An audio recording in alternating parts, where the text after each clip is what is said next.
Good morning. Day 16. Up and at 'em. Well, kind of. So I woke up at 3 o'clock this morning. Realized didn't have my tent bag. I was looking around the tent, couldn't find it. Figured it must have blown out of my pocket when I set my tent up last night. This morning I started looking, couldn't find it, so I was like, I'll have to wait till daybreak. So at like 7:20, I start folding my tent up because I can't find it. And lo and behold, of course, it's underneath my tent. Yep, you guessed it. So didn't get out there till 7:30 this morning. And now I'm just climbing uphill. For like the first hour, it's all uphill. On my way to Max Patch in about 10 miles. And then probably doing about 20 for the day. Well, I was climbing for a while. Now I get to go down just for a bit. You can tell it's like an old logging road because the trees are perfectly aligned along the path here. And we're climbing up to an old VOR station. My dad will know what that is. And I'll explain when we get up there to everybody else what it is. This is a pretty cool sign just out here. AT marker. Pretty cool. There's the VOR. What a VOR does, before GPS, sends a omnidirectional signal out to aircraft so they know where to go. They can know how close they are to that or how far it is. And on a map, an aviation map, it has this VOR. So you tune in that frequency to that specific one, and it tells you how like I said, how far and which direction you are. That way, that's how you used to navigate before GPS in aviation. They're still active, but they're going away because of GPS. So it's just a backup system now. For GPS, everybody still gets taught it, but they're scattered throughout the country. Most people just probably have never seen them because just like out here, they're usually out in the middle of nowhere. That's a VOR. Almost to Max Patch.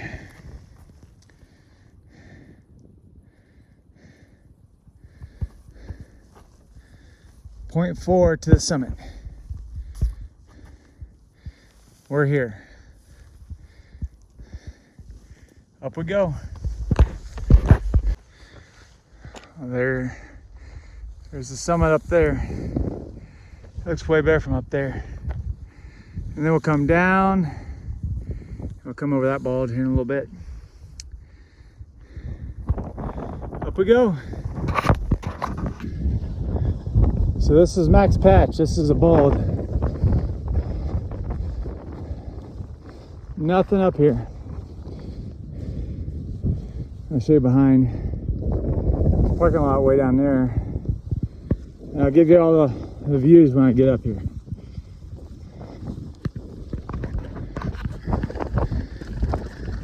Max Patch. Here's the peak. There's the survey marker.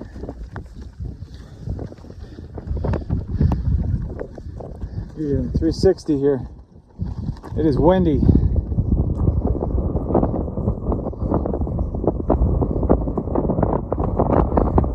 That's the Smokies all out there. Came down that yesterday. That's west.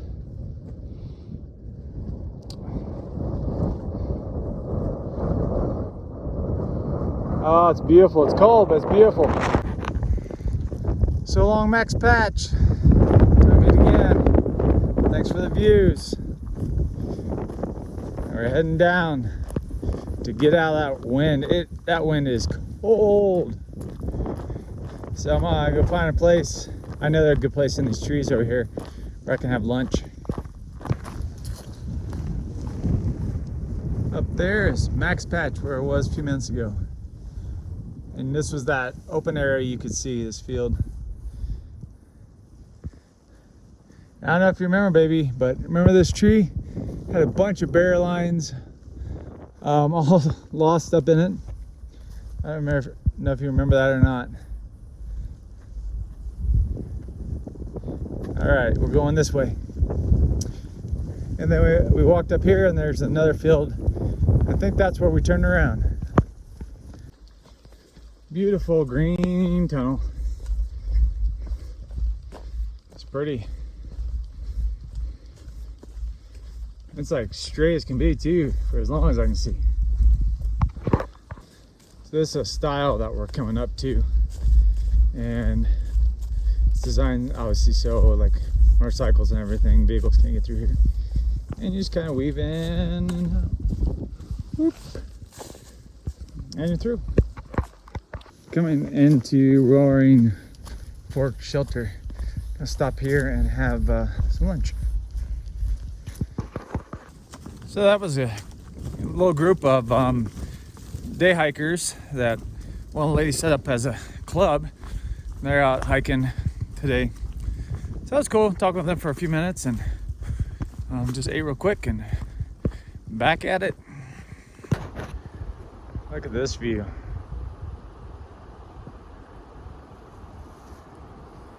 And if you can see out there, there's a house out there. Really pretty. And we're going this way. So this is what a lot of the trail is. Like, it's steep. Drop off. I mean, it's not like you're gonna just fall off a cliff, but pretty steep. And it's not super wide, maybe 3 feet. And it's not always clear, because like here's a tree. I mean, nature happens. Now that's a big rock. Obviously broke off the mountain somewhere up there at some point. That thing is bigger than a house. That's pretty cool. Oh, here's another one. A bunch of these big rocks have obviously come down probably over maybe the last ice age or something. So I stopped at Lemon Gap and I found some trail magic. That's Dave. Just Dave. Just Dave. Apparently everybody's just waving. Linda and Gigi. Well, thanks so much. Greatly appreciated. About time. Awesome. So thanks so much for hanging out today. And back on the trail. So that was awesome trail magic. I had a Bojangles biscuit. They had some other stuff, but I didn't want to eat much because I got a couple of hills, big hills to climb before I'm done for the day. Plus I still got like 2 or 3 meals. So I got plenty of food for tonight. And leave that for some guys that, I don't know if they're making it this far or not, but I saw past some hikers today, so leave it for them. But thanks so much. And all trail magic is greatly appreciated. It makes your day when you come around to a corner to a parking lot and you see a sign that says welcome hikers. All right, let's get climbing. So I'm walking across Walnut Mountain, kind of like a bald. I guess you say it's a bald.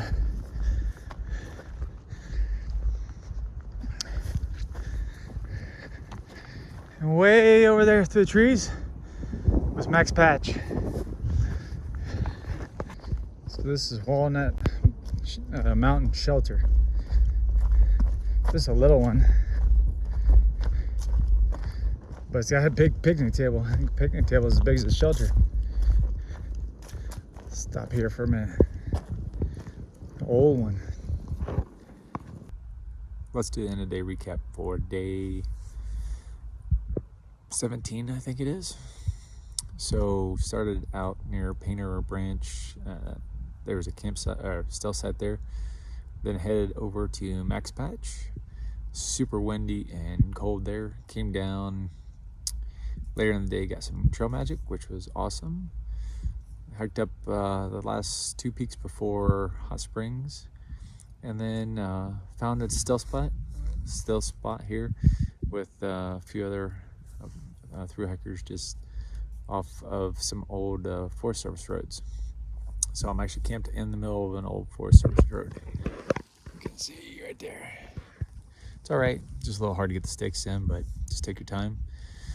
So today was 23.5 miles further than I wanted to go, but tomorrow I've got 7 miles in Hot Springs. So I'll be doing a Nero tomorrow and a 0 the next day. So I'll be getting in town for breakfast in the morning. Can't wait for that. So from a stealth site somewhere 7 miles from Hot Springs, this is Half Mile. Have a good night.